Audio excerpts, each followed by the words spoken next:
La nuit du destin. La nuit tombait doucement sur Paris, enveloppant la ville lumière dans un manteau de mystère et d'élégance. L'hôtel Crillon, joyau architectural de la place de la Concorde, se dressait majestueusement, ses fenêtres illuminées promettant une soirée d'exception. Les derniers rayons du soleil couchant se reflétaient sur les façades historiques, créant un spectacle de couleurs dorées qui semblait annoncer la prestigieuse vente aux enchères qui allait s'y dérouler. Élisabeth Dumont, commissaire-priseur de renom à la maison Artémis, se tenait devant le miroir de son bureau provisoire au premier étage. À 45 ans, elle portait avec élégance un tailleur Chanel noir qui soulignait sa silhouette élancée. Ses cheveux châtains, coiffés en un chignon sophistiqué, encadraient un visage aux traits fins marqué par des années d'expérience dans le monde impitoyable du marché de l'art. Elle ajusta machinalement son collier de perles, un geste qui trahissait sa nervosité malgré son apparente assurance. Madame Dumont, la voix grave de Jean-Marc résonna derrière elle. Le chef de la sécurité, un ancien militaire à la carrure imposante, se tenait dans l'encadrement de la porte. Son costume noir sur mesure ne parvenait pas à dissimuler complètement son passé dans les forces spéciales. Les dernières vérifications du système de sécurité sont terminées. Élisabeth se tourna vers lui, ses yeux verts scrutant son reflet une dernière fois. Le diamant ? En place dans la vitrine blindée. 3 agents en surveillance constante, rotation toutes les 20 minutes. Les caméras thermiques et les capteurs de mouvement sont activés. Même une mouche ne pourrait pas s'en approcher sans que nous le sachions. Un léger sourire se dessina sur les lèvres d'Élisabeth. Le diamant bleu, une pierre exceptionnelle de 42 carats estimée à 50 millions d'euros, représentait le point culminant de sa carrière. Cette vente allait entrer dans l'histoire de la maison Artémis.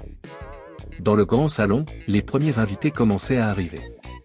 Le brouhaha élégant des conversations mondaines montait progressivement, accompagné par les notes discrètes d'un quatuor à cordes. Les serveurs en livrée blanche circulaient avec grâce, proposant champagne et petits fours sur des plateaux d'argent. Victor Rousseau, 35 ans, chroniqueur mondain au Figaro, observait la scène avec son œil professionnel. Grand, mince, toujours élégamment débraillé dans son costume italien, il avait ce don particulier de se fondre dans n'importe quel environnement tout en restant parfaitement attentif à chaque détail. Son carnet Moleskine dépassait légèrement de la poche de sa veste, compagnon fidèle de ses observations. Du nouveau sur la liste des acheteurs potentiels, demanda-t-il à Marie-Claire, son contact habituel à la maison Artémis, une jeune femme rousse qui gérait les relations presse. Monsieur Zhang est arrivé de Hong Kong ce matin, murmura-t-elle en désignant discrètement un homme d'une 60aine d'années qui conversait avec animation au milieu d'un petit groupe. On dit qu'il représente un consortium d'investisseurs asiatiques. Et là-bas, elle fit un léger mouvement de tête vers un coin de la salle, la femme en robe rouge, c'est Sophia Loren. Première fois qu'on la voit dans une de nos ventes. Victor suivit son regard. La femme en question devait avoir une 30aine d'années. Elle se déplaçait avec une grâce féline, sa robe rouge s'en épousant parfaitement ses formes. Ses cheveux noirs coupés au carré encadraient un visage aux traits méditerranéens, et ses yeux sombres semblaient absorber chaque détail de la pièce. Il y avait quelque chose d'intrigant dans sa manière d'être, comme si elle jouait un rôle plutôt que d'être simplement présente. Une nouvelle collectionneuse, s'enquit Victor, son instinct journalistique en éveil. Apparemment. Son dossier est impeccable, mais... Marie-Claire haussa les épaules.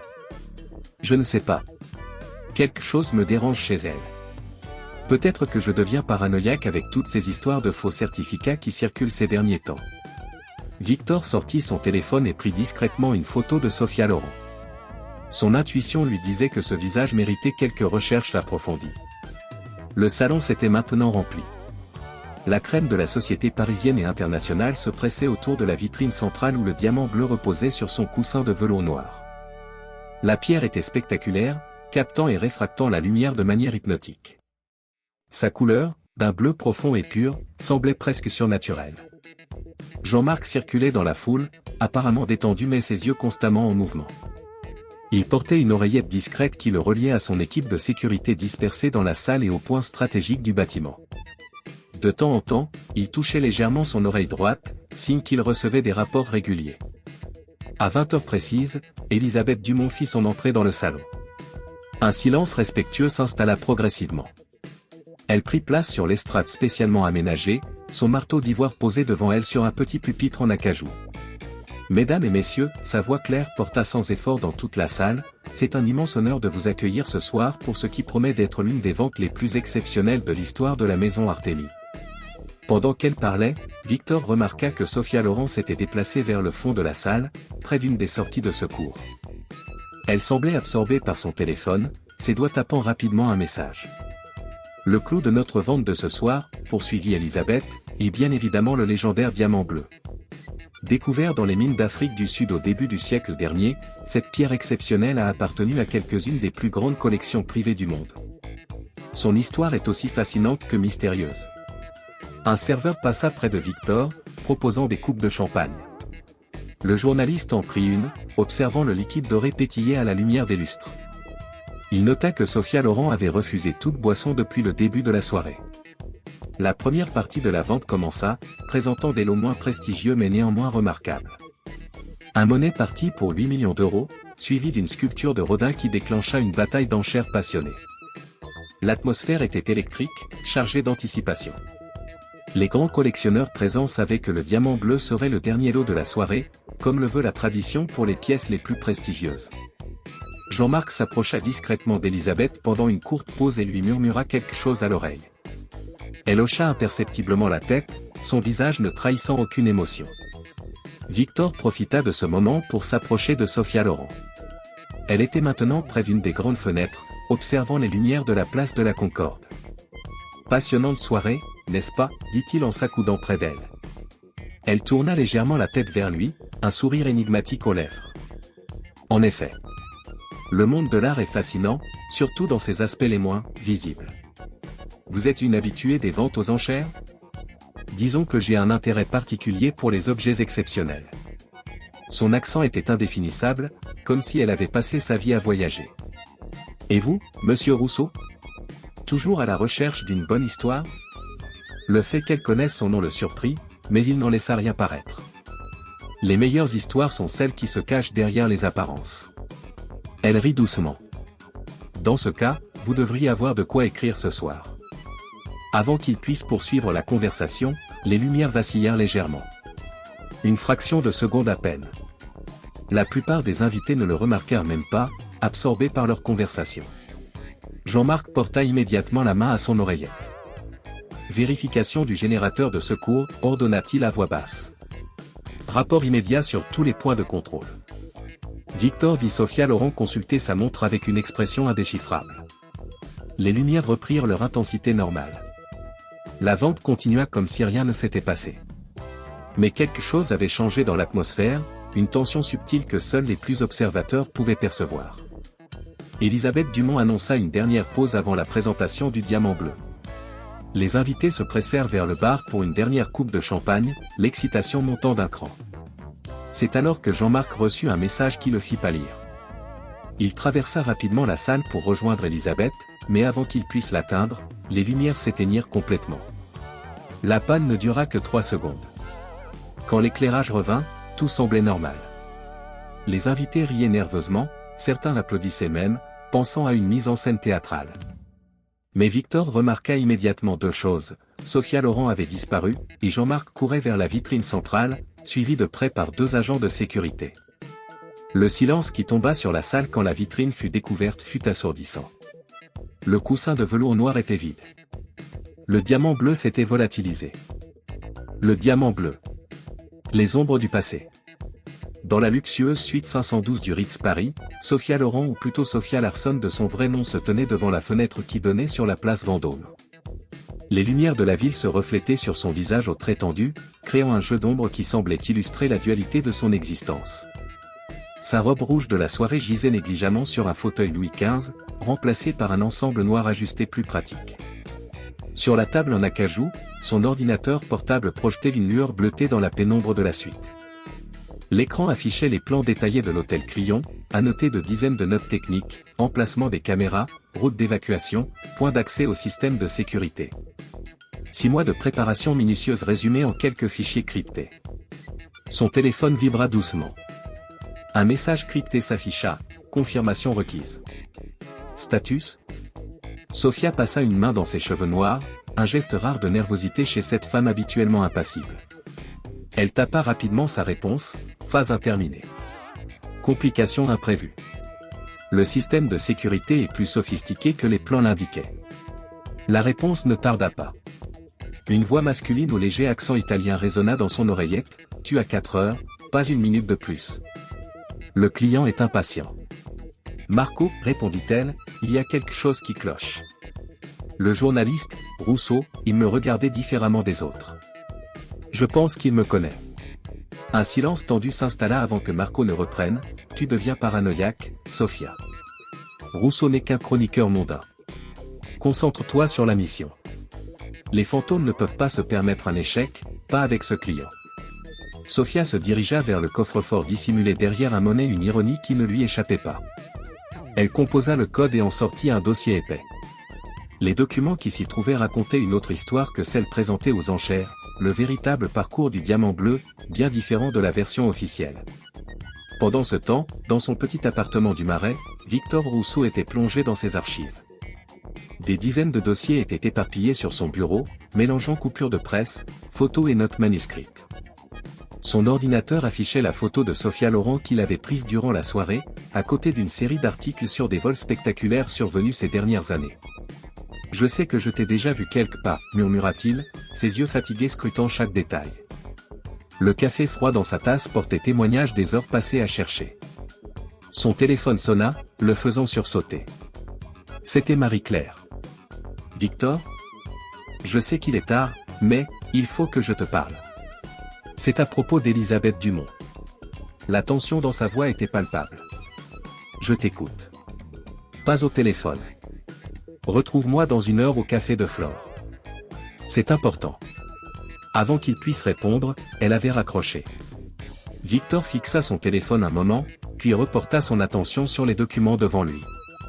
Un article en particulier attira son regard, « Vol spectaculaire au musée de Stockholm, la collection royale de diamants dérobés. » La photo en noir et blanc qui accompagnait l'article montrait une femme de dos, s'éloignant d'une caméra de surveillance. La silhouette lui était étrangement familière. À l'hôtel Crillon, l'agitation n'était pas retombée.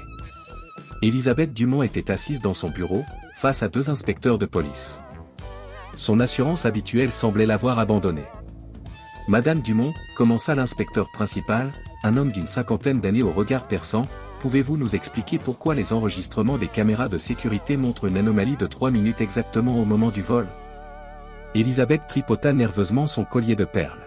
« Je ne suis pas responsable de la sécurité. C'est Jean-Marc qui. » Jean-Marc Duval, oui. Votre chef de sécurité semble avoir disparu juste après l'incident. Ses collègues disent qu'il a reçu un appel et qu'il est parti précipitamment. Vous n'auriez pas une explication ? Un coup frappé à la porte interrompit l'interrogatoire. Un jeune policier entra, tenant une enveloppe. « Madame Dumont, ceci vient d'arriver pour vous. » L'enveloppe était simple, blanche, sans marque distinctive. Elisabeth l'ouvrit d'une main tremblante. À l'intérieur, une seule feuille avec ces mots, « Le passé nous rattrape toujours. Vérifiez votre collection personnelle. » Son visage devint livide. Elle se leva brusquement, manquant de renverser sa chaise. « Excusez-moi, je dois faire une vérification urgente. » Les inspecteurs échangèrent un regard significatif pendant qu'elle quittait précipitamment la pièce. Dans un parking souterrain près de l'Opéra, Jean-Marc Duval attendait dans sa voiture, les mains crispées sur le volant. Son téléphone affichait un message, 23h30, même endroit que la dernière fois.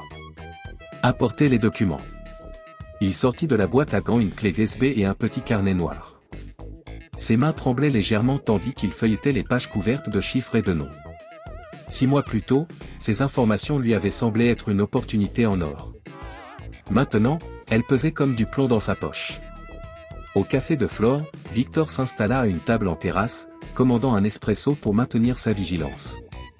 Le café était presque vide à cette heure tardive, seuls quelques touristes attardés occupaient encore les tables voisines.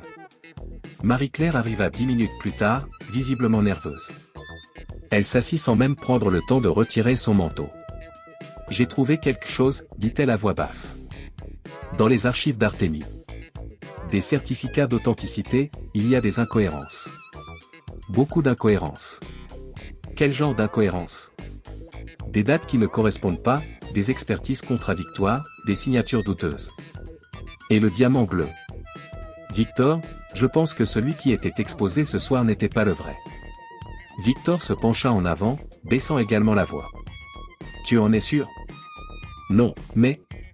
Elle sortit un dossier de son sac. Regarde ces photos. Celle-ci a été prise il y a 3 mois, lors de l'expertise initiale. Et celle-là, la semaine dernière. Les inclusions ne sont pas exactement les mêmes. Victor examina attentivement les photos. Les différences étaient subtiles, mais indéniables pour un œil exercé. Qui d'autre est au courant? Personne. Enfin, je ne crois pas. Mais il y a autre chose. Elle s'interrompit, regardant par-dessus l'épaule de Victor. Son visage se figea. À quelques mètres de leur table, une femme en noir les observait. Sophia Loren. Non, Sophia Larson, se corrigea mentalement Victor. Il venait enfin de se souvenir où il l'avait vue, dans un article sur Interpol datant de 3 ans. Sophia leur fit un léger signe de tête et s'éloigna dans la nuit parisienne. Marie-Claire tremblait.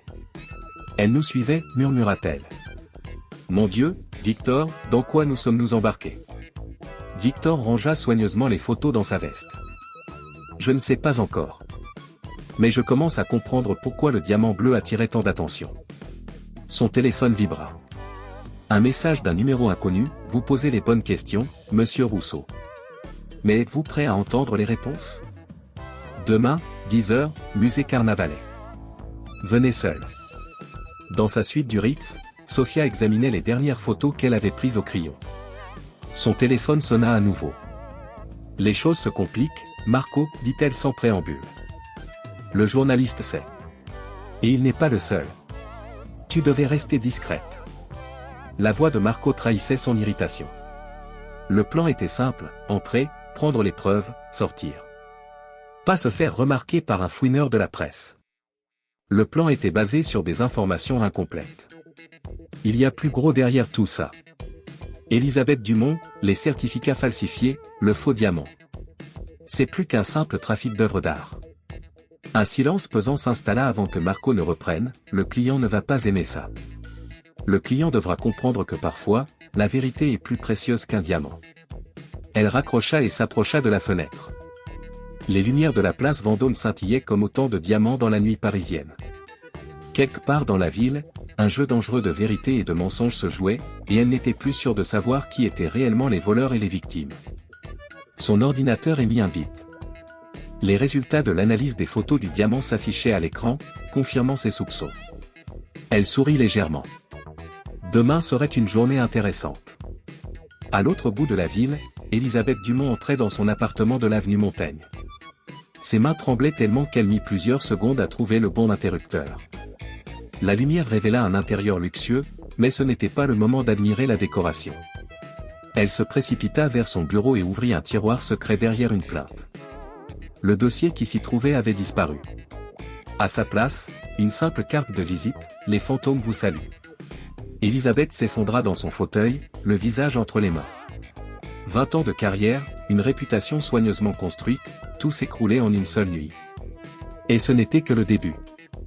La danse des masques. Le musée Carnavalet baignait dans la lumière matinale qui filtrait à travers ses grandes fenêtres. Victor Rousseau arpentait les salles historiques, son pas résonnant sur le parquet ancien. Il était arrivé en avance, une habitude professionnelle qui lui avait souvent servi. 10h moins le quart, et déjà quelques touristes commençaient à affluer dans ce lieu qui racontait l'histoire de Paris. Il s'arrêta devant une vitrine contenant des bijoux du XVIIIe siècle.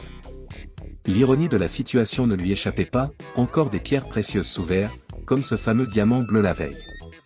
Mais cette fois, la sécurité était bien plus légère, presque dérisoire en comparaison. Fascinant, n'est-ce pas? La voix de Sophia ou plutôt Sophia le fit sursauter. Elle était apparue silencieusement à ses côtés, vêtue d'un tailleur pantalon noir qui la faisait ressembler à n'importe quelle femme d'affaires parisienne. Comment quelque chose d'aussi petit peut avoir tant de valeur? Victor se tourna vers elle, maintenant sa voix aussi calme que possible. Comme une clé USB contenant certains documents compromettants, par exemple. Un sourire énigmatique se dessina sur les lèvres de Sophia. Suivez-moi, monsieur Rousseau. Nous serons plus tranquilles dans le jardin.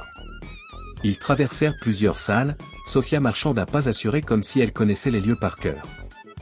Le jardin intérieur du musée était désert à 7 heures, les bancs de pierre encore humides de rosée. Je suppose que vous avez fait vos devoirs, dit-elle en s'asseyant. Stockholm, 2021. Le vol de la collection royale. Entre autres, acquiesça Victor. Copenhague 2022, Vienne 2023. Les fantômes ont été occupés ces dernières années. Et pourtant, jamais arrêtés. Jamais même identifiés formellement. Elle le regarda droit dans les yeux. Savez-vous pourquoi? Je commence à avoir une idée. Victor sortit son carnet. Parce que vous ne volez pas vraiment des bijoux, n'est-ce pas? Vous volez des secrets. Au même moment, dans les bureaux d'Artémis, Elisabeth Dumont menait une réunion de crise avec son équipe de direction. Les stores étaient baissés, créant une atmosphère confinée qui accentuait la tension ambiante. Les médias ne doivent rien savoir pour l'instant, déclarait-elle, sa voix trahissant sa fatigue. La version officielle reste simple, un vol audacieux, une enquête en cours. Rien de plus. Et pour les acheteurs potentiels, demanda son directeur financier. Monsieur Ring a déjà appelé 3 fois ce matin. Elisabeth passa une main tremblante sur son visage. Dites-leur que nous coopérons pleinement avec la police et que nous avons bon espoir de retrouver rapidement le diamant. Le téléphone sur son bureau se mit à sonner. Elle regarda le numéro et sentit son sang se glacer. C'était son contact à Anvers, celui qui avait authentifié le diamant bleu 3 mois plus tôt. Dans le jardin du Carnavalet, Sophia continuait son récit, sa voix à peine plus haute qu'un murmure. Le marché de l'art est pourri jusqu'à la moelle, monsieur Rousseau. Des fortunes se fondent et se défont sur des mensonges. Des certificats falsifiés, des provenances inventées, des expertises achetées. Le diamant bleu n'est que la partie émergée de l'iceberg. Et les fantômes seraient donc des justiciers?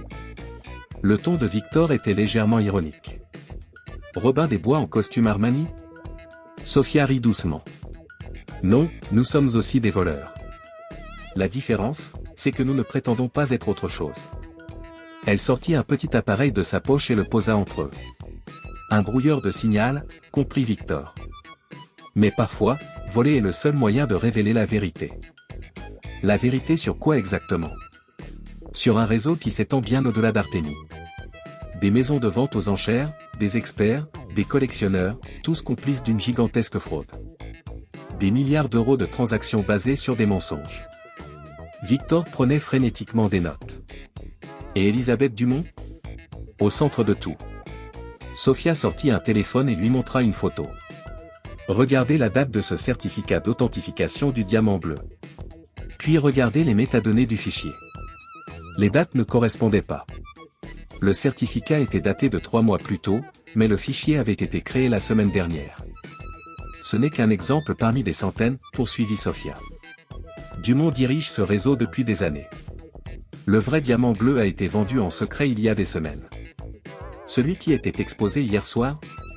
Une réplique parfaite, mais une réplique quand même. Pendant ce temps, Jean-Marc Duval était assis dans un café près de l'Opéra, son téléphone posé devant lui. Il attendait un appel qui ne venait pas. Sa chemise froissée et sa barbe de 2 jours trahissaient une nuit blanche. Un message apparut sur son écran, changement de plan. Place des Vosges, 14 heures. N'oubliez pas les documents. Il serra les poings.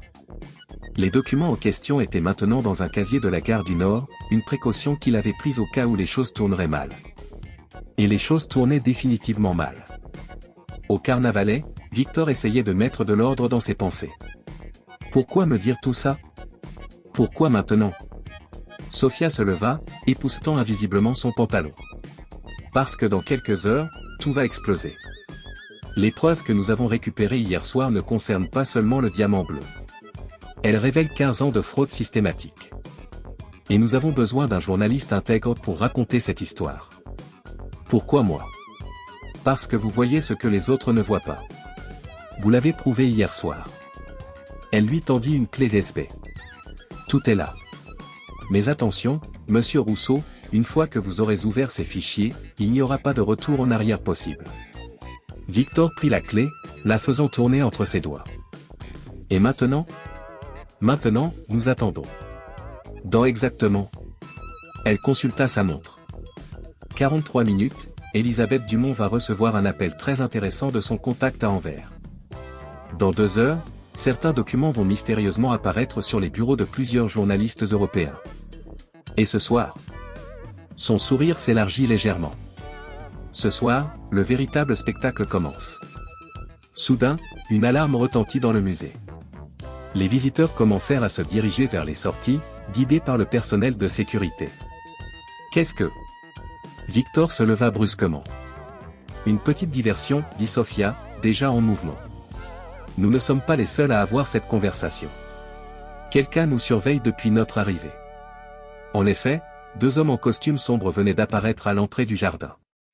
Ils ne ressemblaient pas à des agents de sécurité du musée. Par ici, murmura Sofia, entraînant Victor vers une porte de service. J'ai mémorisé les plans du bâtiment. Il y a un passage qui mène aux archives, puis à une sortie sur la rue de Sévigné. Ils traversèrent rapidement plusieurs salles vides, leurs pas résonnant sur le parquet.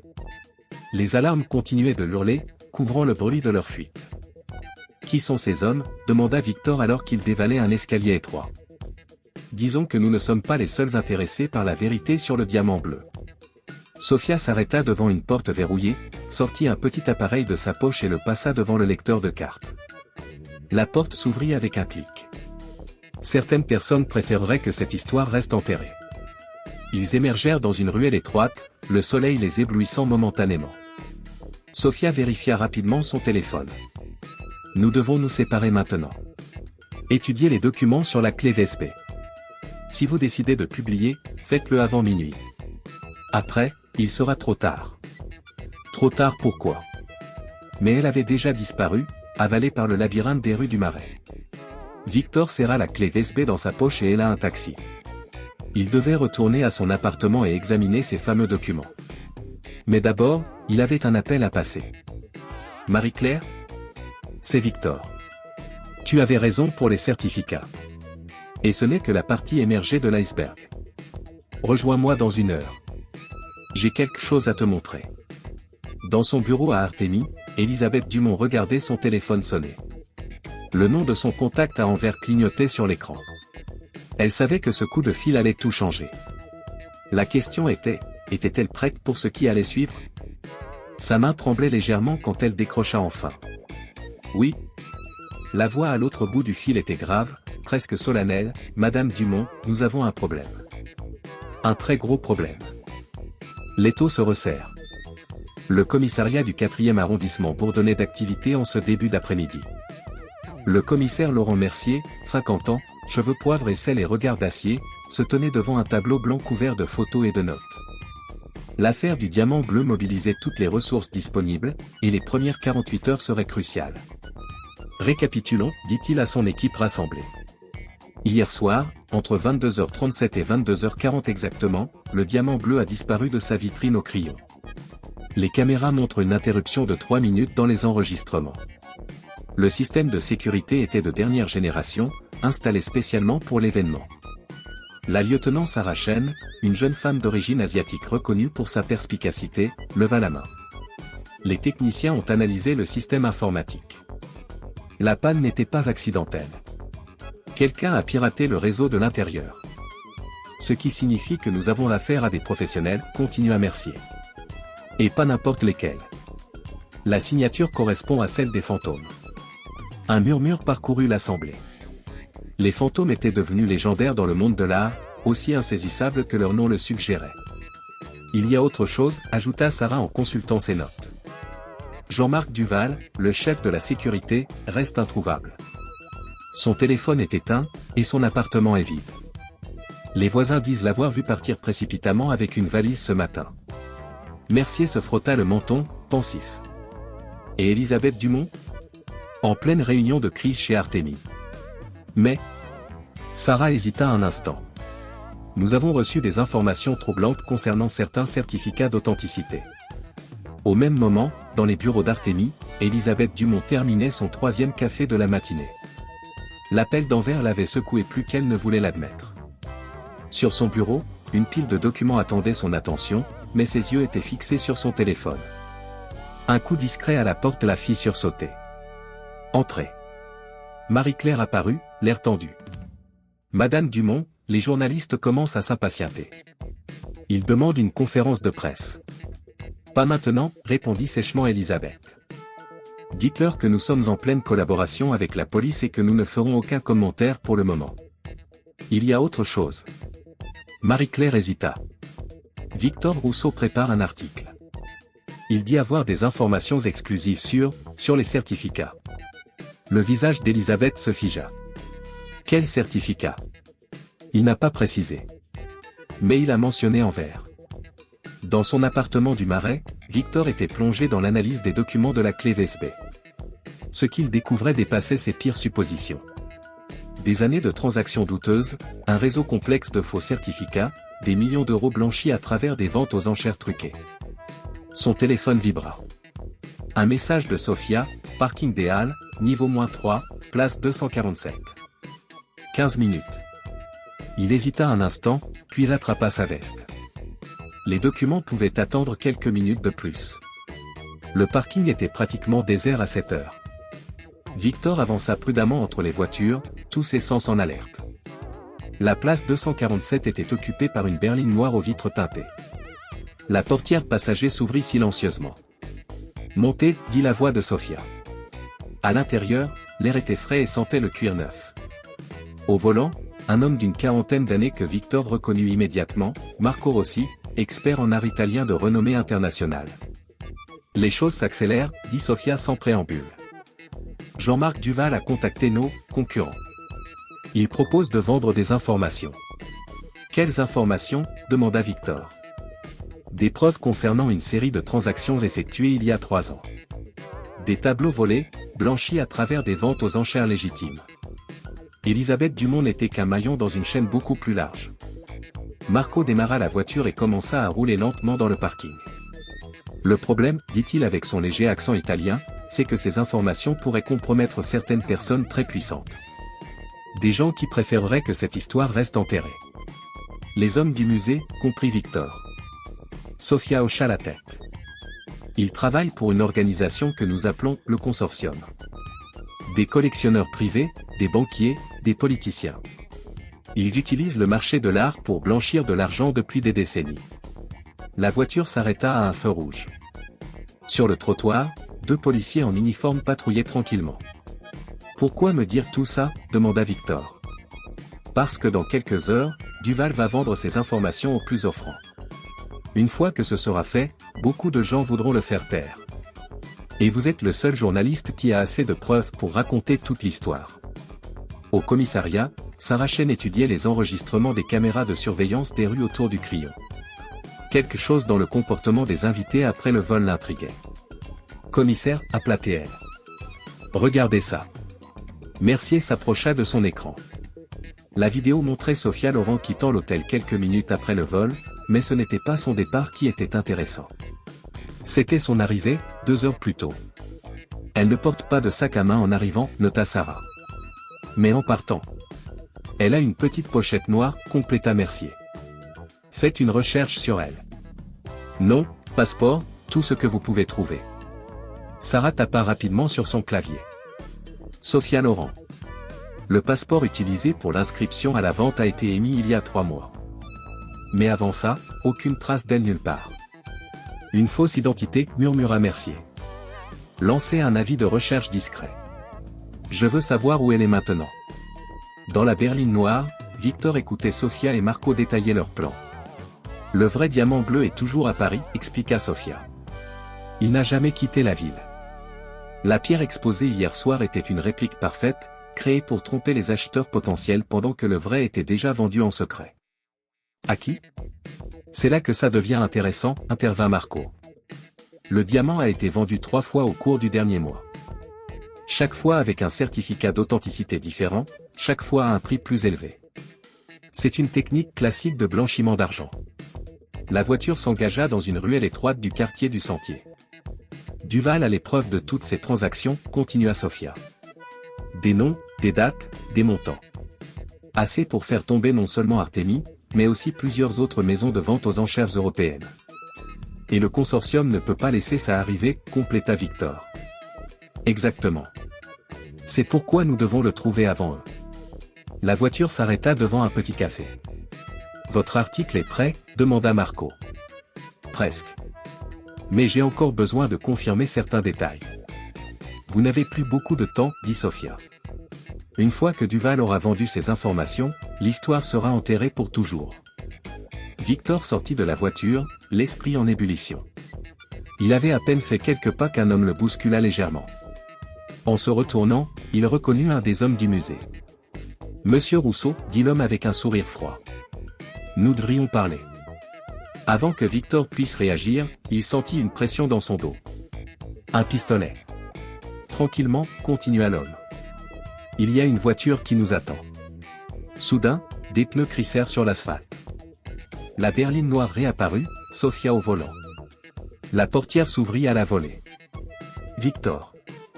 Montez. » L'homme au pistolet se retourna, surpris.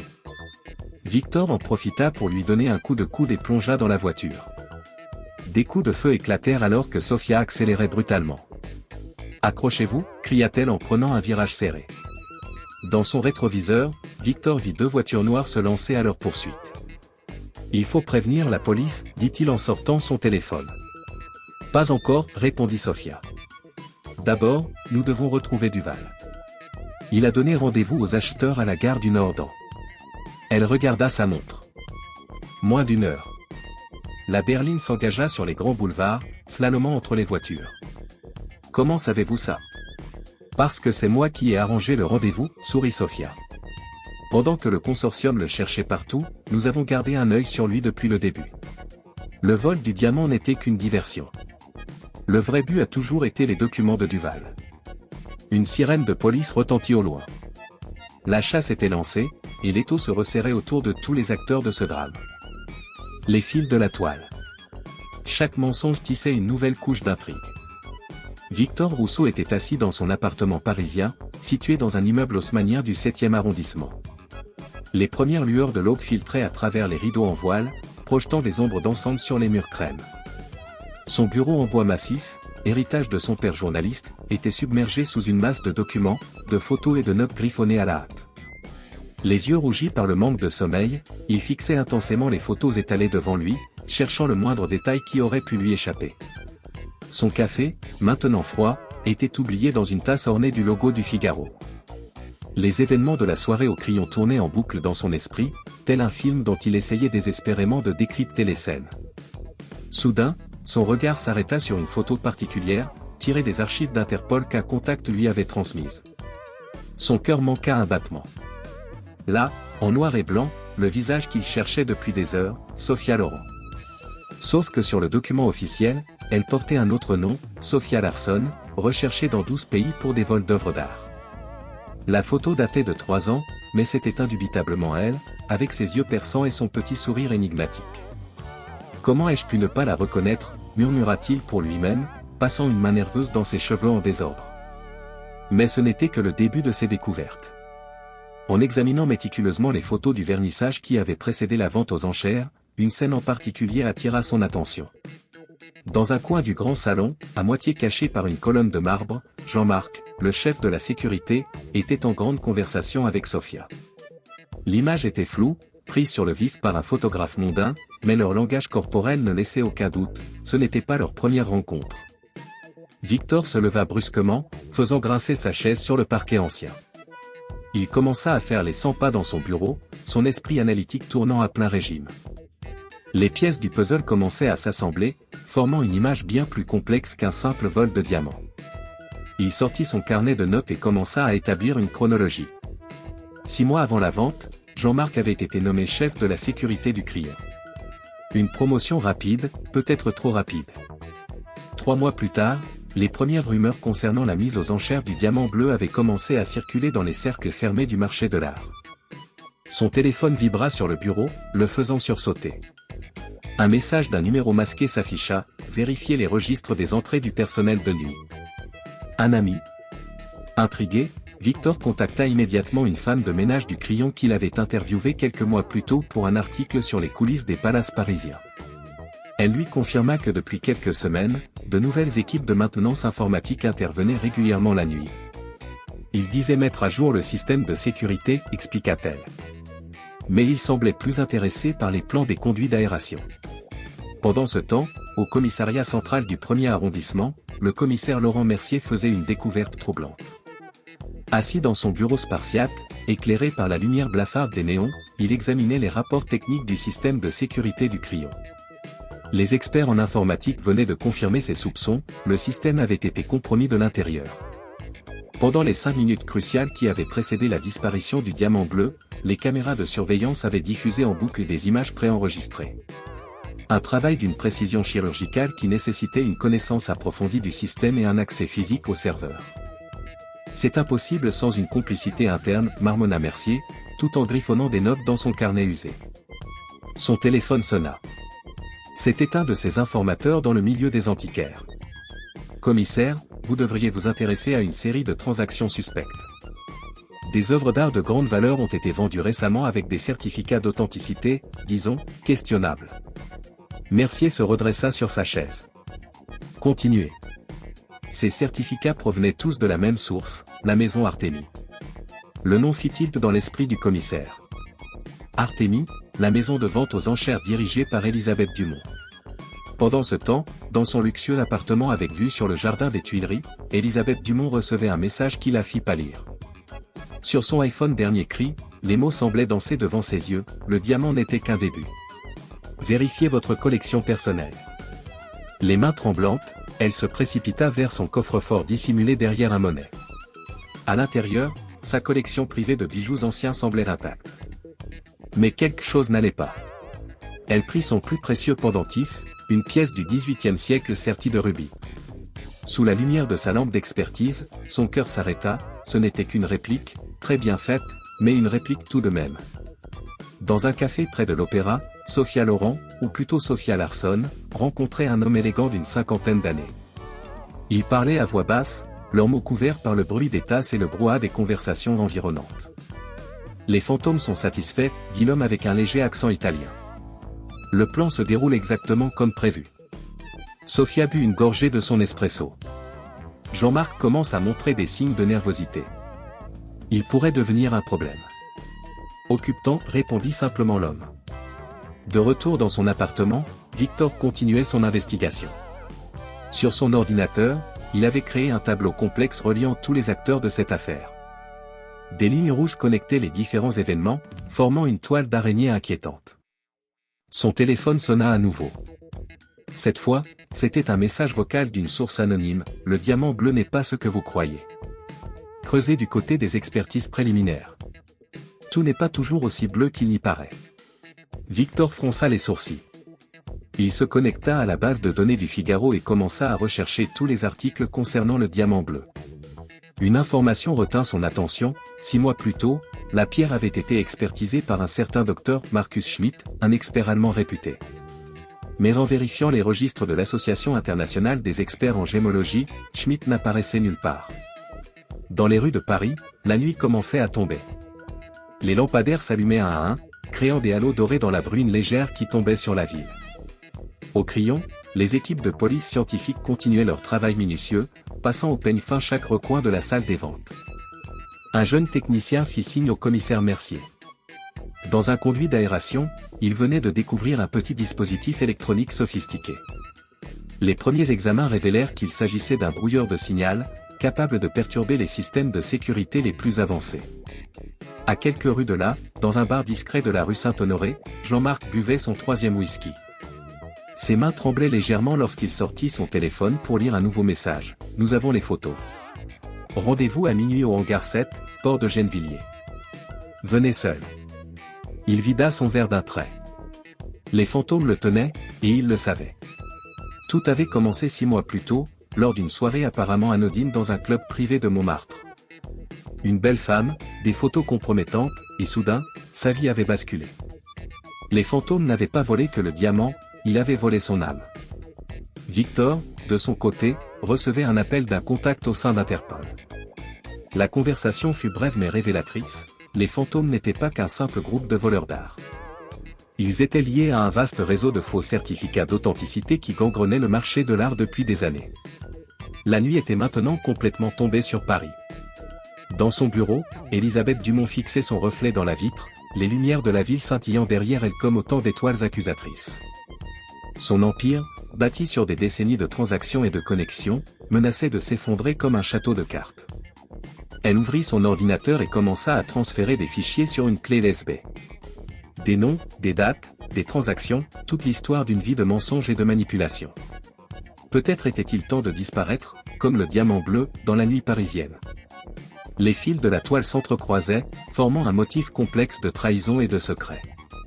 Et quelque part dans cette nuit d'automne, un diamant bleu attendait d'être redécouvert, témoin silencieux d'une des plus grandes intrigues que Paris ait connues. La vérité, comme la lumière à travers un diamant, se diffractait en 1000 facettes, chacune révélant une nouvelle part d'ombre. La trahison. Les masques tombaient un à un. La découverte de Jean-Marc dans un hangar désaffecté du port de Gennevilliers bouleversa le cours de l'enquête. Le chef de la sécurité gisait sur le sol en béton, ligoté mais conscient, son costume autrefois impeccable maintenant couvert de poussière et déchiré par endroits. Les premiers rayons de l'aube filtraient à travers les vitres sales du hangar, projetant des ombres fantomatiques sur les murs décrépits. Le commissaire Mercier, alerté par une patrouille de routine, fut le premier sur les lieux. L'atmosphère était lourde dans le hangar, chargée d'humidité et d'une tension palpable. Jean-Marc, une fois libéré de ses liens, tremblait non pas de froid, mais de peur, ou peut-être de honte. « Je dois tout vous dire, murmura-t-il, sa voix rauque trahissant son épuisement. Tout a commencé il y a 6 mois. » Son récit, livré dans le confort relatif d'une voiture banalisée de la police, révéla une machination bien plus complexe que ce que quiconque aurait pu imaginer. Les fantômes l'avaient approché lors d'une soirée au Ritz, où il supervisait la sécurité d'une exposition temporaire. C'était une soirée comme les autres, commença-t-il, les yeux perdus dans le vide. Une femme s'est présentée sous le nom de Claire Dubois. Elle était sophistiquée, charmante, mortellement efficace. La suite de son récit détailla comment Claire, qui n'était autre qu'un membre des fantômes, l'avait progressivement impliqué dans leur réseau. D'abord de petites demandes anodines, des informations sur les rotations du personnel, des détails sur les procédures de sécurité standard. Puis un soir, dans sa boîte mail, des photos compromettantes de lui-même lors de cette fameuse soirée, accompagnées de documents prouvant des malversations financières dont il n'avait aucun souvenir. Ils avaient tout orchestré depuis le début, avoua-t-il, la voix tremblante. Les photos, les documents, tout était fabriqué, mais suffisamment crédible pour me détruire. Le commissaire Mercier écoutait attentivement, son carnet de notes se remplissant de détails précieux. Dans sa tête, les pièces du puzzle commençaient à s'assembler d'une manière inquiétante. Pendant ce temps, dans les bureaux du Figaro, Victor Rousseau recevait un appel qui allait donner un nouveau tournant à l'affaire. Le numéro était masqué, mais la voix féminine à l'autre bout du fil lui était étrangement familière. « Rendez-vous dans 1 heure au Café des Artistes, » dit la voix. « Venez seul. C'est une question de vie ou de mort. » Le Café des Artistes, niché dans une ruelle pittoresque du Marais, était un lieu prisé des intellectuels et des artistes depuis les années 50. Victor y arriva avec 15 minutes d'avance, choisissant une table qui lui permettait d'observer l'entrée tout en restant partiellement dissimulé dans l'ombre. Sophia apparut comme un fantôme, se glissant silencieusement sur la chaise en face de lui. Elle portait un tailleur noir sobre, ses cheveux attachés en un chignon strict, bien loin de l'apparence glamour qu'elle arborait lors de la soirée au Crayon. « Vous prenez un risque en me rencontrant, » dit Victor, gardant sa voix basse malgré le brouhaha ambiant du café. « Moins que vous ne le pensez, » répondit-elle avec un léger sourire. « Le vrai danger n'est pas là où vous le cherchez, monsieur Rousseau. » Elle sortit de son sac un dossier fin et le fit glisser sur la table. « Le diamant n'est pas ce que vous croyez. Elisabeth Dumont cache un secret bien plus grand que le vol d'une simple pierre précieuse. » Victor ouvrit le dossier avec précaution. À l'intérieur, des documents, des photos, des relevés bancaires. Tout un réseau de transactions suspectes, de certificats d'authenticité douteux, tous liés d'une manière ou d'une autre à la maison Artémis et à Elisabeth Dumont. « Pourquoi me montrer tout ça ?» demanda Victor, tout en photographiant discrètement les documents avec son téléphone. « Parce que parfois, les voleurs ne sont pas ceux qui commettent les plus grands crimes, » répondit Sophia énigmatiquement. Dans son bureau du commissariat, Mercier recevait les résultats des analyses techniques du système de sécurité du Crayon. Les experts avaient découvert que le piratage était bien plus ancien que la nuit du vol. Depuis des mois, quelqu'un avait patiemment créé des portes dérobées dans le système. Les accès correspondent au code de sécurité de niveau supérieur, expliqua le technicien. Seules 3 personnes avaient ce niveau d'autorisation, Jean-Marc, Elisabeth Dumont, et le directeur technique du Crayon. Mercier se massa les tempes. L'affaire prenait une ampleur qu'il n'avait pas anticipée. Son téléphone vibra, un message de son contact à Interpol. Elisabeth Dumont a réservé un vol pour Dubaï. Départ dans 6 heures. À quelques kilomètres de là, dans son appartement des Beaux-Quartiers, Elisabeth Dumont rangeait frénétiquement des documents dans une valise. Ses mains tremblaient alors qu'elle sélectionnait ce qu'elle devait emporter. 20 ans de secrets soigneusement gardés menaçaient de s'effondrer comme un château de cartes. Son téléphone sonna. Le nom qui s'afficha la fit frémir, Lorenzo. « Tout est prêt pour votre départ, Madame Dumont, dit la voix avec un accent italien prononcé. Mais n'oubliez pas notre accord. Les certificats seront transférés ce soir, répondit-elle, la gorge serrée. Comme convenu. Lorenzo, de son vrai nom Lorenzo Bertolucci, était bien plus qu'un simple contact dans le monde de l'art. Depuis des années, il dirigeait une des plus grandes organisations de faux certificats d'authenticité d'Europe. Elisabeth était devenue, malgré elle, un rouage essentiel de son réseau. Dans les rues de Paris, Victor suivait une piste cruciale. Les documents fournis par Sofia l'avaient mené à un petit atelier d'expertise près du canal Saint-Martin. L'endroit semblait abandonné, mais des traces récentes d'activité étaient visibles, des empreintes dans la poussière, des papiers fraîchement déchirés dans la corbeille. Son téléphone vibra. Un message de Sofia, derrière le tableau de monnaie. Coffre-fort. Code, 1789. Victor hésita un instant. Entrer par effraction dans un local privé était un délit.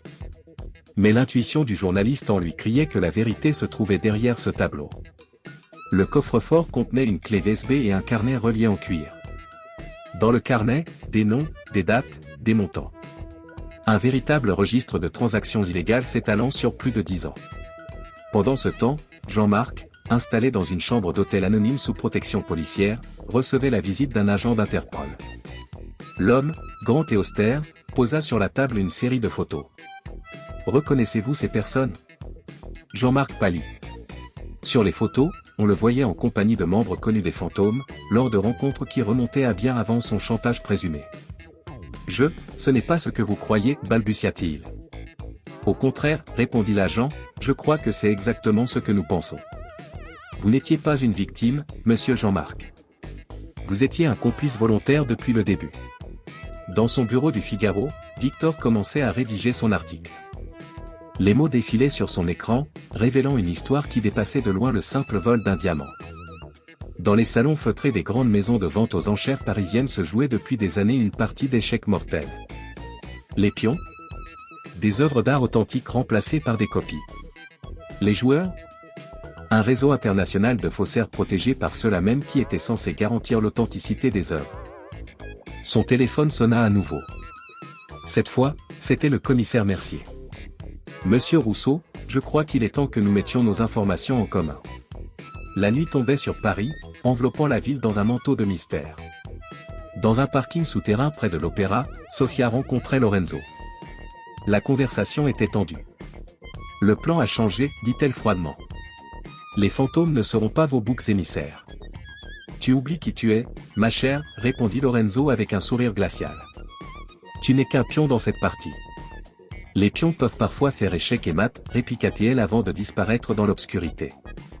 À l'aéroport Charles de Gaulle, Elisabeth Dumont s'apprêtait à embarquer quand une main se posa sur son épaule. Le commissaire Mercier, accompagné de 2 agents, se tenait derrière elle. « Madame Dumont, je crois que nous avons beaucoup de choses à nous dire. » Dans son sac, la clé USB contenant des années de transactions frauduleuses pesait comme du plomb. Elle savait que son monde venait de s'écrouler. Le lendemain matin, les premières lueurs de l'aube révélèrent une Paris transformée. Les gros titres des journaux annonçaient le démantèlement d'un des plus grands réseaux de faux certificats d'authenticité d'Europe. Le diamant bleu n'était que la partie émergée de l'iceberg. Jean-Marc, confronté aux preuves de sa collaboration volontaire avec les fantômes, accepta de coopérer avec la justice. Son témoignage allait permettre de remonter jusqu'aux plus hauts échelons de l'organisation. Dans un café près du Louvre, Victor terminait son article. Un dernier message de Sofia s'afficha sur son téléphone. La vérité a plusieurs facettes, comme un diamant. Vous avez choisi de révéler les plus sombres. Certains vous en voudront, d'autres vous remercieront. Mais l'histoire devait être racontée. Le diamant bleu fut finalement retrouvé dans un coffre anonyme à Zurich, accompagné d'une note énigmatique, certains secrets méritent de rester dans l'ombre, d'autres doivent être exposés à la lumière. À vous de juger lesquels. La trahison, comme une ombre, s'était infiltrée dans chaque recoin de cette affaire, transformant amis en ennemis et vérité en mensonge. L'heure de vérité. Dans la nuit parisienne, les vérités éclataient comme des éclairs. Le commissaire Laurent Mercier se tenait debout devant le grand tableau blanc de son bureau, observant l'enchevêtrement complexe de photos, de notes et de fils de couleurs qui reliaient les différents protagonistes de l'affaire. Les dernières pièces du puzzle commençaient enfin à s'assembler, révélant une image aussi troublante qu'inattendue. La lumière blafarde des néons se reflétait sur ses lunettes tandis qu'il retraçait mentalement le fil des événements. Sur sa droite, une tasse de café froid témoignait des longues heures passées à démêler cette affaire qui prenait des proportions internationales. Le diamant bleu, murmura-t-il en effleurant du doigt la photo de la pierre précieuse. Tu n'étais qu'un leurre, n'est-ce pas? Son téléphone vibra sur le bureau. Le rapport préliminaire des experts en gémologie venait d'arriver. Ses yeux s'écarquillèrent à la lecture des conclusions, le diamant mis aux enchères au crayon était une réplique. Une copie parfaite, certes, mais une copie néanmoins. Le véritable diamant bleu avait été subtilisé et remplacé des semaines avant la vente. Patron, interrompit l'inspecteur Martinez en entrant précipitamment dans le bureau. On a du nouveau sur Elisabeth Dumont. Ses relevés bancaires montrent des versements réguliers vers un compte où il caïman depuis plus de 3 ans. Mercier hocha la tête lentement. Et le titulaire du compte? Une société écran liée à Lorenzo Bertolucci. Le nom fit tressaillir le commissaire. Lorenzo Bertolucci, le maestro présumé derrière un vaste réseau de faux certificats d'authenticité qui gangrenait le marché de l'art européen depuis des années. Les services de police de plusieurs pays le surveillaient depuis longtemps, sans jamais réussir à rassembler assez de preuves pour l'arrêter. Pendant ce temps, dans les rues humides de Paris, Victor Rousseau et Sophia Loren jouaient leur propre partie d'échecs avec le destin. Ils couraient sur les toits d'ardoise glissants, poursuivis par 2 hommes en noir qui n'avaient visiblement pas de bonnes intentions. « Par ici !» cria Sophia, entraînant Victor vers une lucarne entr'ouverte. Ils se glissèrent dans un grenier poussiéreux, leur respiration haletante résonnant dans l'obscurité. Victor serra contre lui la précieuse clé USB qu'il venait de récupérer dans le bureau d'Elisabeth Dumont.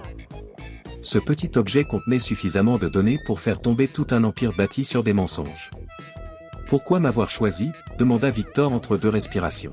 « Parmi tous les journalistes de Paris. » Sophia s'approcha d'une fenêtre, scrutant la rue en contrebas. « Parce que vous étiez le seul à voir au-delà des apparences. Le seul à comprendre que cette histoire dépassait le simple vol d'un diamant. » Un bruit de pas dans l'escalier les fit sursauter. Les hommes de main d'Elisabeth se rapprochaient. « Il y a quelque chose que vous devez savoir, » murmura Sophia rapidement. « Le réseau ne se limite pas au marché de l'art. Des politiciens, des banquiers, des industriels, ils sont tous impliqués. Le diamant bleu n'était qu'une couverture pour quelque chose de bien plus grand. » Dans son bureau au commissariat, Mercier recevait un appel d'Interpol. La voix grave de son contact international résonna dans le combiné. « Nous avons remonté la piste des faux certificats. C'est plus gros que ce que nous pensions, Laurent. Ces dernières années, des œuvres majeures ont été vendues avec des certificats frauduleux. Des Van Gogh, des Monet, des Picasso. La valeur totale dépasse le milliard d'euros. » Mercier s'assit lourdement dans son fauteuil. Et Elisabeth Dumont? Elle n'était qu'un maillon de la chaîne. Nous avons découvert des connexions avec des maisons de vente aux enchères à Londres, New York, Hong Kong. C'est un réseau mondial. Dans le grenier, Victor et Sophia entendaient les pas se rapprocher dangereusement. La jeune femme sortit un petit appareil de son sac. « Qu'est-ce que c'est ?» chuchota Victor. « Un brouilleur de signal. Les hommes d'Elisabeth utilisent des communications radio. Sans elles, ils sont aveugles. » Elle activa l'appareil et un léger bourdonnement emplit l'air. Au même moment, ils entendirent des jurons étouffés dans l'escalier, leurs poursuivants venaient de perdre le contact avec leur base. « Maintenant, » dit Sophia, ouvrant brusquement une trappe dans le plancher. Ils se glissèrent dans un passage étroit qui menait au comble d'un immeuble adjacent. Les toits de Paris s'étendaient devant eux comme un labyrinthe d'ardoises et de cheminées. Au commissariat, l'enquête prenait un tournant décisif. Les experts informatiques avaient réussi à décrypter une partie des données récupérées sur les serveurs d'Artémis. C'est un système sophistiqué, expliqua le technicien en chef. Ils utilisaient un algorithme pour générer des certificats d'authenticité quasi indétectables. Les dates, les signatures, les analyses scientifiques, tout était parfaitement falsifié. Mercier étudiait les documents projetés sur le grand écran de la salle de réunion. Des années de transactions frauduleuses défilaient sous ses yeux, révélant un système aussi complexe qu'efficace. « Et les acheteurs ?» demanda-t-il. Il devait bien se douter de quelque chose. Certains étaient complices, répondit Martinez. D'autres étaient simplement trop heureux de faire une bonne affaire pour poser des questions. Dans une ruelle sombre près du marais, Victor et Sofia reprenaient leur souffle. La clé d'SB pesait comme du plomb dans la poche du journaliste. « Il faut mettre ces données en sécurité, dit Sofia. J'ai un contact à l'ambassade des Pays-Bas. Pourquoi leur faire confiance? Parce qu'ils ont perdu un Rembrandt dans cette histoire. Un tableau volé est remplacé par une copie il y a 2 ans. Ils veulent des réponses autant que nous. » Soudain, le téléphone de Victor vibra. Un message du commissaire Mercier, rendez-vous immédiat. C'est une question de vie ou de mort. Dans son bureau luxueux avec vue sur la tour Eiffel, Lorenzo Bertolucci recevait des nouvelles inquiétantes. Ses contacts dans la police l'informaient que l'étau se resserrait. Il ouvrit son ordinateur portable et commença à transférer des fichiers vers un serveur sécurisé. « Préparez l'avion » ordonna-t-il dans son téléphone. « Départ dans 2 heures. » Mais le destin en avait décidé autrement. À cet instant précis, les forces spéciales de la police française prenaient position autour de l'immeuble. Sur ordre du commissaire Mercier, toutes les issues étaient surveillées. Victor et Sofia arrivèrent au commissariat sous escorte policière. Dans le bureau de Mercier, l'atmosphère était électrique. « Le diamant bleu n'a jamais été la cible », expliqua le commissaire. C'était une diversion pour masquer une opération bien plus vaste. Il projeta sur le mur une série de documents extraits des données récupérées. Des schémas complexes montraient comment le réseau avait infiltré les plus grandes maisons de vente aux enchères d'Europe. Pendant que tout le monde se focalisait sur le vol du diamant, continua Mercier, des œuvres majeures étaient discrètement remplacées par des copies dans plusieurs musées européens. Sofia acquiesça lentement. Les fantômes n'étaient qu'une façade. La vraie organisation est bien plus profonde. À cet instant, un agent fit irruption dans le bureau. « Commissaire. Lorenzo Bertolucci tente de quitter le pays. Son jet privé vient de demander une autorisation de décollage à Le Bourget. » Mercier attrapa sa veste. « Pas cette fois. » Dans les minutes qui suivirent, une course contre la montre s'engagea. Pendant que les forces de police convergeaient vers l'aéroport du Bourget, Victor commençait à rédiger l'article qui allait secouer le monde de l'art. L'arrestation de Lorenzo Bertolucci fut aussi spectaculaire qu'inattendue. L'homme qui avait manipulé le marché de l'art pendant des années fut appréhendé sur le tarmac, une mallette remplie de documents compromettants à la main. Dans les jours qui suivirent, les révélations s'enchaînèrent. Des dizaines de personnes furent arrêtées à travers l'Europe. Des œuvres d'art volées réapparurent mystérieusement dans les musées. Le véritable diamant bleu fut retrouvé dans un coffre-fort à Zurich, accompagné d'une note énigmatique signée par Sofia. Victor Rousseau publia son article en une du Figaro, le plus grand scandale de l'histoire du marché de l'art dévoilé. Le texte révélait comment une organisation criminelle avait infiltré les plus hautes sphères du monde de l'art, manipulant experts, certificats et ventes aux enchères pendant des années. Quant à Sofia, elle disparut aussi mystérieusement qu'elle était apparue. Seul Victor reçut un dernier message. Certains secrets doivent être révélés pour que la vérité puisse enfin éclater. Vous avez été le catalyseur dont nous avions besoin. Le commissaire Mercier, assis dans son bureau, contemplait la ville qui s'éveillait. L'affaire du diamant bleu avait révélé les failles d'un système qu'on croyait inébranlable. Mais comme toujours à Paris, de nouveaux secrets attendaient d'être découverts dans l'ombre des ruelles anciennes. La vérité, comme les diamants, a de nombreuses facettes. Certaines brillent à la lumière, d'autres restent dans l'ombre, attendant leur heure pour être révélées. Les échos du passé. L'aube se levait sur une Paris changée à jamais. Le soleil se levait doucement sur Paris, baignant la ville d'une lumière dorée qui semblait laver les secrets de la nuit. Dans les locaux du Figaro, l'effervescence était à son comble. Les rotatifs tournaient à plein régime, imprimant l'édition spéciale qui allait secouer le monde de l'art international. Victor Rousseau, les traits tirés par une nuit blanche passée à peaufiner son article, contemplait la une qui s'étalait devant lui, le plus grand scandale du marché de l'art dévoilé, un réseau international de faux certificats démantelés. Les sous-titres détaillaient l'ampleur de l'affaire, des centaines d'œuvres concernées, des dizaines de personnes arrêtées, des millions d'euros de transactions frauduleuses. C'est du bon travail, Rousseau, dit le rédacteur en chef en posant une main sur son épaule. Le meilleur article de l'année, sans aucun doute. Dans son bureau au commissariat, Laurent Mercier étudiait les premières retombées de l'affaire. Les téléphones n'arrêtaient pas de sonner, journalistes, policiers d'autres pays, responsables de musées. Tous voulaient des informations sur ce qui apparaissait déjà comme le plus grand scandale artistique du siècle. Les Britanniques viennent d'arrêter 3 experts en art liés au réseau, annonça Martinez en entrant dans le bureau. Et les Italiens ont perquisitionné 5 galeries à Rome et Milan. Mercier hocha la tête, satisfait. L'effet domino qu'il avait prévu se mettait en place. Sur son bureau, un rapport détaillé listait les premières découvertes. Plus de 200 œuvres d'art majeures avaient été impliquées dans le système de faux certificats d'Elisabeth Dumont et Lorenzo Bertolucci. Dans sa cellule de la prison de la Santé, Elisabeth Dumont commençait à parler. Face aux enquêteurs, elle déroulait l'histoire d'un réseau qui avait mis des années à se construire. Tout a commencé il y a 15 ans, expliqua-t-elle, sa voix autrefois assurée maintenant teintée de résignation. Lorenzo est venu me voir avec une proposition que je ne pouvais pas refuser. Il avait des contacts partout, experts, restaurateurs, transporteurs. Il ne manquait qu'une personne respectable pour valider les certificats. Dans les musées du monde entier, un vaste inventaire était en cours. Les conservateurs examinaient chaque œuvre avec une attention nouvelle, craignant de découvrir des copies là où ils pensaient avoir des originaux. Le scandale avait ébranlé la confiance dans tout le système d'authentification de l'art. Au Louvre, une équipe spéciale avait été mise en place pour vérifier l'authenticité de certaines acquisitions récentes. Dans les laboratoires du musée, des experts utilisaient les technologies les plus avancées pour analyser les œuvres suspectes.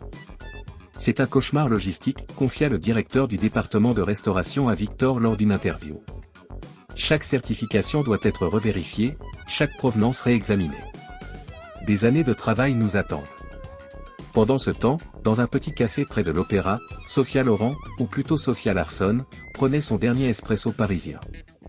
Sur la table devant elle, le journal du jour étalait les révélations qu'elle avait contribué à mettre au jour. Un léger sourire flottait sur ses lèvres tandis qu'elle lisait l'article de Victor. Son téléphone vibra discrètement. Un message d'un contact d'Interpol, mission accomplie. Le réseau est démantelé. Vous pouvez rentrer. Car Sophia n'était pas vraiment une voleuse. Depuis 2 ans, elle travaillait sous couverture pour une unité spéciale d'Interpol, infiltrant patiemment l'organisation de Lorenzo Bertolucci. Le vol du diamant bleu n'avait été que la partie émergée de l'iceberg, l'élément déclencheur qui avait permis de faire tomber tout le réseau. Dans les jours qui suivirent, les révélations continuèrent à s'enchaîner. Les enquêteurs découvrirent des ramifications insoupçonnées de l'organisation. Des politiciens, des banquiers, des industriels. Le système de faux certificats n'était qu'une partie d'un vaste mécanisme de blanchiment d'argent et de fraude fiscale. Jean-Marc, qui collaborait désormais pleinement avec la justice, révéla comment le réseau utilisait les ventes aux enchères pour manipuler le marché de l'art. Des œuvres authentiques étaient remplacées par des copies, les originaux disparaissant dans des collections privées non déclarées. Les faux certificats permettaient de donner une apparence de légalité à ces transactions. C'était un système parfait, expliqua-t-il aux enquêteurs. Les acheteurs fortunés obtenaient des œuvres authentiques sans laisser de traces, pendant que les copies prenaient leur place dans les circuits officiels. Le véritable diamant bleu fut finalement retrouvé dans un coffre anonyme d'une banque zurichoise.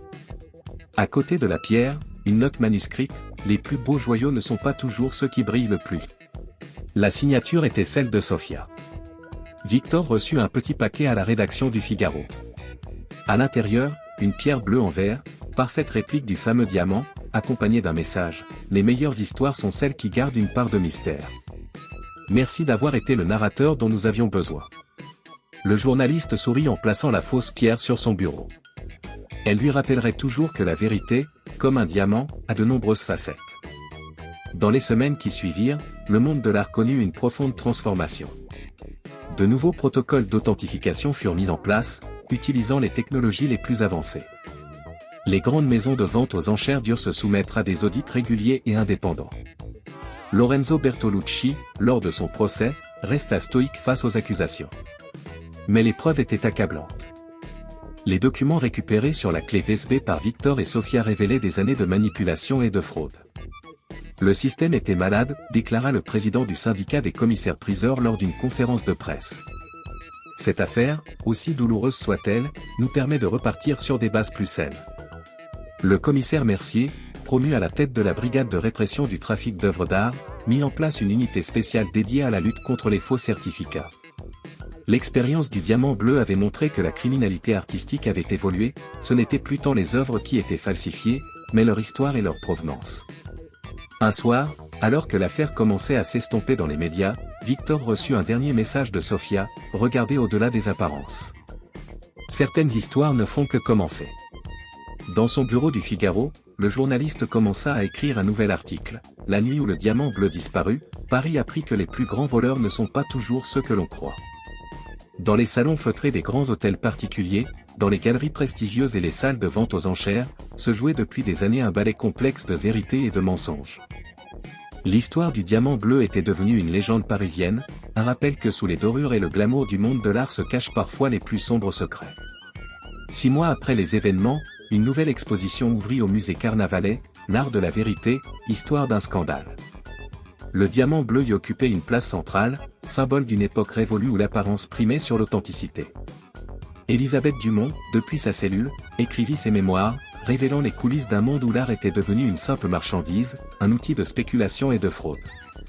Jean-Marc, après avoir purgé une peine réduite en échange de sa collaboration, quitta le monde de la sécurité pour devenir consultant en prévention des fraudes artistiques. Son expérience du côté obscur du marché de l'art s'avéra précieuse pour ceux qui voulaient éviter de nouveaux scandales. Quant à Sofia, elle continua son travail sous couverture pour Interpol, traquant d'autres réseaux criminels dans le monde de l'art. Parfois, lors de ses passages à Paris, elle s'arrêtait au café des artistes, commandait un espresso, et observait la ville qu'il avait vu jouer son plus grand rôle. Le monde de l'art avait changé, mais Paris restait Paris. Dans ces rues anciennes, de nouveaux mystères attendaient d'être découverts, de nouvelles histoires attendaient d'être racontées. Et quelque part, dans un coffre-fort dont seuls quelques-uns connaissaient l'existence, le véritable Diamant Bleu brillait doucement, gardien silencieux des secrets qui avaient failli ébranler le monde de l'art tout entier. Les échos du passé résonnaient encore dans les rues de Paris, rappelant que certaines histoires ne finissent jamais vraiment, elles se transforment simplement en légendes.